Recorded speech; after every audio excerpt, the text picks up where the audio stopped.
Всем большой привет, дорогие мои зрители! Сегодня я предлагаю приготовить творог в домашних условиях. Для приготовления творога я возьму магазинное пастеризированное коровье молоко, но также подходит сырое домашнее коровье молоко. И также я еще возьму йогурт. Йогурт можно заменить на кефир. Я беру 1 литр 740 миллилитров молока, можно взять до 2 литров. К сожалению, уже нет литровых бутылок с молоком, здесь уже 870 граммов, поэтому вы можете, если у вас есть литровые бутылки, то 2 литра молока брать. Добавляю 300 граммов йогурта. Можно взять густой или жидкий йогурт, или кефир.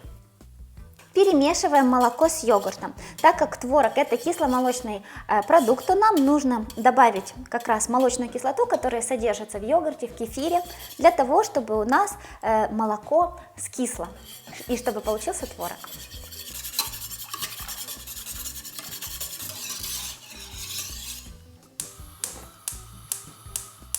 Делаем небольшой нагрев.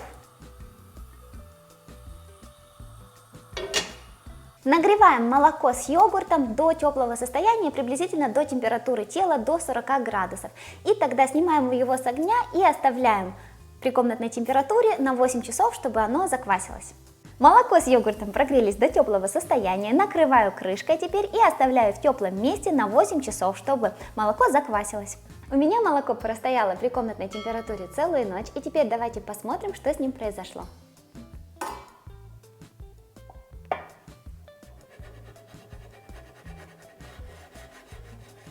Молоко скисло, то есть заквасилось. Теперь мы будем его нагревать. На небольшом огне нагреваем, если вы хотите, чтобы творог был мягким, то где-то до температуры 45 градусов. Если вы хотите, чтобы творог был более сухим, то температуру нужно довести где-то до температуры 65 градусов. Я не буду использовать градусник, буду смотреть, просто сначала сделаю как получится, а дальше, то есть я вам советую первый раз делать как получится, а следующий раз уже регулировать нагрев по своему предпочтению. Какой больше творог вы хотите получить, мягкий или сухой. Мягкий можно кушать, допустим, просто с вареньем, а сухой больше подходит и для сырников.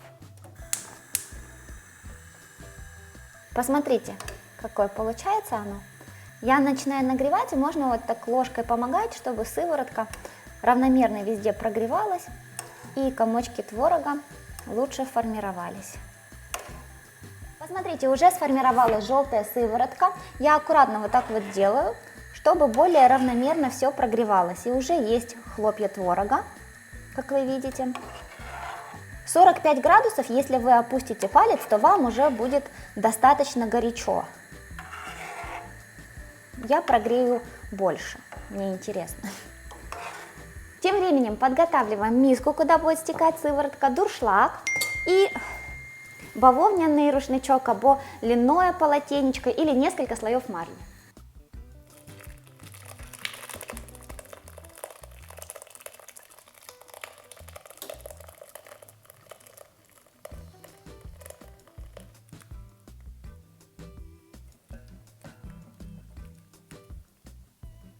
Посмотрите, сколько получилось сыворотки, она очень полезная, ее можно просто так выпить, можно приготовить на ней блинчики или же хлеб.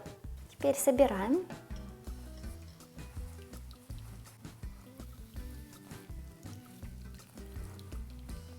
Зафиксирую резинкой. Теперь я вот так вот завяжу этот мешочек над краном, получается, что здесь будет кран, он так зафиксируется и будет стекать вот эта оставшаяся сыворотка уже в раковину, и так я оставлю где-то на 1,5-2 часа.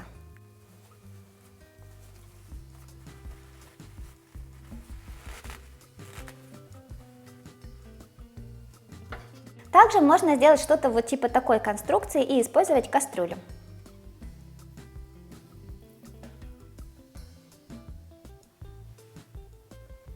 Получилось 310 граммов творога. Я согласна, что это маловато, но у меня творог из магазинного молока, я не знаю, какое его качество. Я думаю, что если делать из домашнего молока, то, конечно же, получится побольше творога. Но также я в оправдание хочу сказать, что творог у меня достаточно сухой и очень много стекло сыворотки. Если бы я оставила больше сыворотки, он бы был более влажным, и понятное дело, что и вес был бы более... большим бы был вес.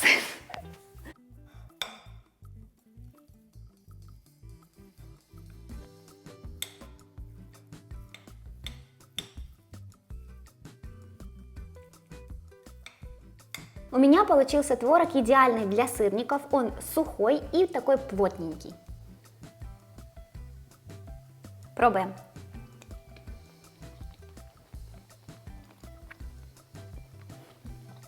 Творог как творог.